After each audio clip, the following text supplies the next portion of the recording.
ulkopuolelle ja samalla Kaukola nousee ykköspaikalle. Kaukola ykköseksi, Viita kakkospaikalle, kolmantena Koskinen, neljäntenä Korpela vitospaikalla on Kaipila ja kuudentena on Yrjölä. 2 kierrosta matkaa maaliin Nea Kaukola.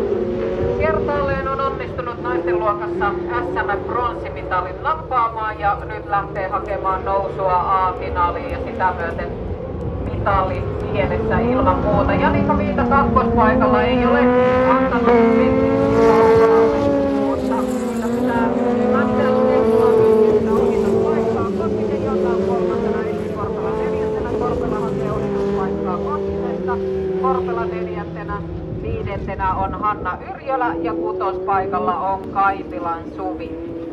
Ja kierros vielä niinit, eli Kaukola, Viita. Nyt lähtee Korpela hakemaan Koskisesta ohitusta, mutta ei pääse tossa kohtaa. Nyt on jo siis lähellä.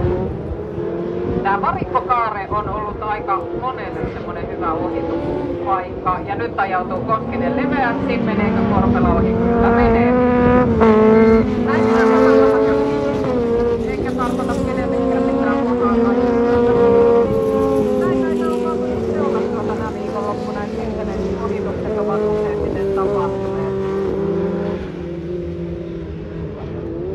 Ja ruutulippu on kaivettuna jälleen kerran esille. Nyt kirjataan jatkopaikka. Nea Kaukola jatkaa naisten luokan A-finaaliin. Tänään naisten 7. Janika Viita, 8. Essi Korpela, 9. naisten luokassa Jonna Koskinen, 10. Hanna Yrjölä ja 11. on